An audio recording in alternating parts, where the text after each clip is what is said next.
Hello beloved people, pagi hari ini saya ingin share tentang who gets the credit. Siapakah yang mendapat pujian?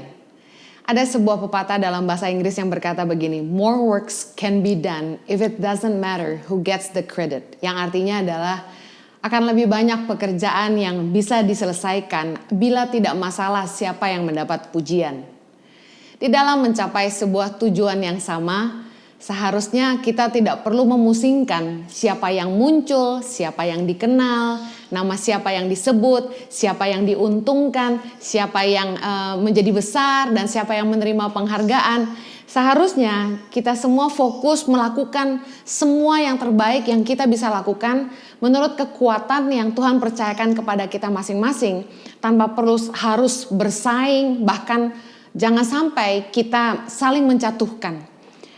Saya dan Jojo di dalam merintis Yayasan Tangan Pengharapan, dari awal tahun 2006 akhir saya menolong anak-anak di Bandung dimulai dari 5 anak.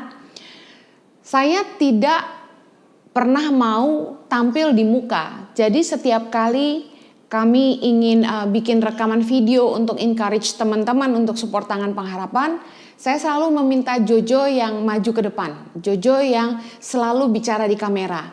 Mungkin sekitar kurang lebih 8 tahun kemudian, tiba-tiba media-media mulai berdatangan dan salah satunya televisi-televisi yang kemudian mengundang saya untuk wawancara. Ada beberapa pertanyaan yang kemudian diberikan kepada saya oleh orang-orang yang kami kenal. Mereka bilang gini, saya pikir dari dulu itu Pak Jojo loh yang merintis Tangan Pengharapan, kok ternyata Bu Heni ya? Saya kaget waktu lihat Ibu Heni yang masuk Kick Andy. Saya pikir Pak Jojo yang selama ini merintis Tangan Pengharapan. Saya hanya jawab begini, kami berdua kan suami istri, jadi tidak masalah siapa yang merintis, toh kami berdua sama, kami satu. Bagi saya, bagaimana Tangan Pengharapan dimulai, itu tentu tidak bisa tanpa dukungan suami. Jadi kalau ditanya lagi siapa yang memulai di awal, mengajar 5 orang anak, itu saya. Tapi saya memberi mereka makan dengan uang siapa? Tentu uang dari suami saya. Jadi bagi saya, kami berdua merintisnya sama-sama, gak penting, gak masalah siapa yang tampil di muka. Bukannya saya ingin tampil, makanya saya yang ke Kick Andy, dan juga majalah-majalah yang lain, tapi masalahnya majalah Kartini dan lain-lain mereka menanyakan siapa sebenarnya yang benar-benar memulai ini, yang mengajar anak-anak. Waktu itu terpaksa saya tampil. Kami tidak pernah berkompetisi supaya kami berebut pujian dari karya-karya yang sudah kami bangun. Tapi kami bekerja sama. Jojo punya kekuatan di marketing, Jojo punya kekuatan di preaching, dan lewat pelayanan Jojo di gereja-gereja, di persekutuan-persekutuan, Jojo yang membantu kami untuk fundraising buat Tangan Pengharapan. Sementara saya kurang pandai mempromosikan merchandise Tangan Pengharapan. Sampai Jojo membuat sebuah lelucon, kalau sampai saya membawa kaos ke sebuah pelayanan dan habis terjual, itu pasti pakai nangis-nangis. Kami berdua saling melengkapi. Saya orang yang lebih tertutup, tidak pintar bergaul dengan orang baru, tidak pintar bicara dengan orang yang gak begitu saya kenal. Saya kurang suka ketemu dengan orang banyak. Sementara Jojo sangat friendly, sangat supel, sangat mudah bergaul, people person. Jadi bisa dibayangkan Tangan Pengharapan akan kesulitan kalau punya pemimpin yang seperti saya.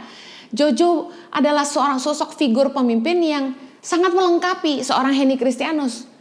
Sama dengan halnya dalam hidup kita. Suami dan istri, kita saling melengkapi, kita saling menolong. Gak masalah siapa yang lebih dikenal, gak masalah siapa yang mendapat pujian. Sama dengan pelayanan. Bayangkan kalau di wajah kita ini, jempol iri sama mata. Kok kamu yang dibilang cantik? Kenapa saya gak pernah dibilang cantik? Dan bayangkan kalau mata mengalah lalu jempol naik ke mata, mau jadi apa wajah kita? Tapi di dalam pelayanan sering terjadi begini. Kenapa banyak pelayan-pelayan Tuhan gak bisa bersatu? Karena kita semua harusnya sadar kita punya tujuan yang sama, yaitu membangun kerajaan Allah di bumi. Kita seharusnya mengerti bahwa kita dipanggil untuk sebuah tujuan yang sama. Kita harusnya tidak perlu saling bersaing dan tidak perlu saling menjatuhkan. Saya percaya Orang yang tulus itu tidak mencari keuntungan sendiri maupun pujian dari manusia. Di dalam Filipi 2 ayat yang pertama sampai ketiga dikatakan begini. Jadi karena dalam Kristus ada nasihat, ada penghiburan kasih, ada persekutuan roh, ada kasih mesra dan belas kasihan. Karena itu sempurnakanlah sukacitaku dengan ini. Hendaklah kamu sehati sepikir dalam satu kasih, satu jiwa, satu tujuan. Dengan tidak mencari kepentingan sendiri atau puji-pujian yang sia-sia. Sebaliknya hendaklah dengan rendah hati yang seorang menganggap yang lain lebih utama daripada dirinya sendiri. Seharusnya tidak masalah siapa yang dapat pujian. Ketika kita membangun pelayanan bagi Tuhan, kita tidak perlu mencari kepentingan diri sendiri maupun pujian yang sia-sia. Kalau nggak masalah siapa yang dapat pujian, akan lebih banyak pekerjaan yang bisa terselesaikan. Kita tidak perlu iri hati melihat seberapa banyak, seberapa besar yang Tuhan percayakan kepada yang lain. Karena Tuhan tahu kesanggupan kita masing-masing. Matius 25 ayat yang ke-15 dikatakan, yang seorang diberikannya 5 talenta, yang seorang lagi 2, dan yang seorang lagi 1, masing-masing menurut kesanggupannya, lalu ia berangkat. Tuhan yang tahu apakah kita sanggup dipercayakan 5, atau 2, atau 1. Lucu sekali kalau yang 2 iri dengan yang 5, dan yang 1 iri dengan yang mendapat 2 talenta. Seharusnya yang terjadi adalah begini, kita tidak usah iri hati melihat seberapa besar pelayanan orang lain, kita tidak usah iri hati melihat seberapa tenar orang lain, seberapa banyak followernya di Instagram, seberapa banyak subscribersnya di YouTube. Harusnya kita masing-masing fokus kepada karya yang kita bangun, pelayanan yang kita bangun untuk Tuhan, kita mengerjakannya dengan sungguh-sungguh, tanpa harus saling menjatuhkan, tanpa mencari kepentingan untuk diri kita sendiri. Satu hari ada seseorang yang berkata kepada saya begini, Henny, ngapain kamu jauh-jauh ke NTT? Ngapain kamu jauh-jauh ke Papua, ke Mentawai? Di Jakarta aja banyak orang miskin.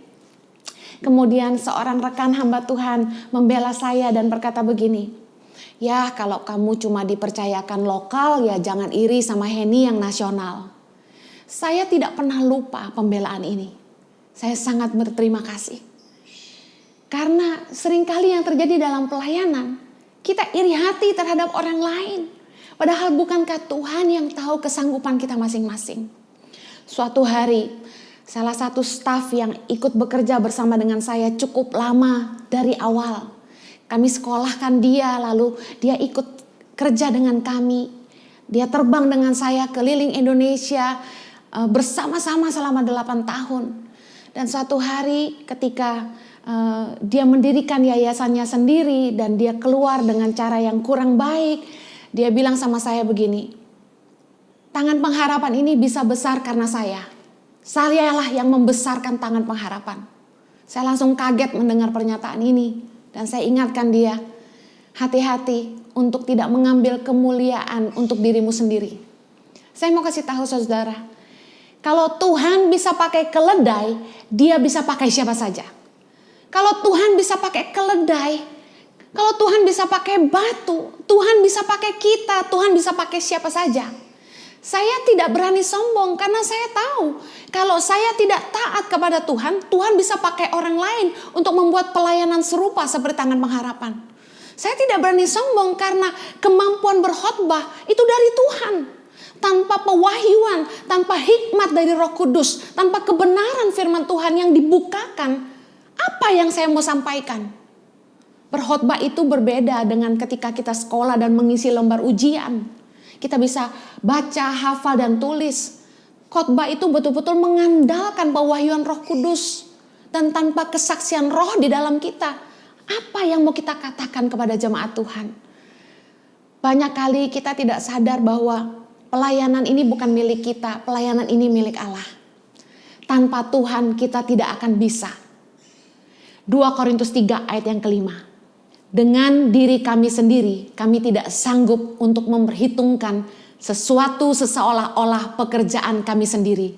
Tidak, kesanggupan kami adalah pekerjaan Allah. Saya mau tutup dengan renungan ini. Jangan pernah merasa hebat, jangan pernah merasa engkau kuat, jangan pernah merasa bahwa engkau lebih daripada orang lain. Kalau kita bisa, semua karena anugerah. Tanpa Tuhan kita tidak akan mampu. 2 Korintus 3 ayat ke-5, sebuah ayat yang harus kita pegang. Bahwa dengan diri kita sendiri kita tidak akan sanggup memperhitungkan sesuatu seolah-olah pekerjaan kita sendiri. Tetapi sadarilah bahwa kesanggupan kita adalah pekerjaan Allah. Hanya untuk bangun setiap hari saja kita butuh anugerahnya. Untuk bisa bernafas, untuk bisa makan saja.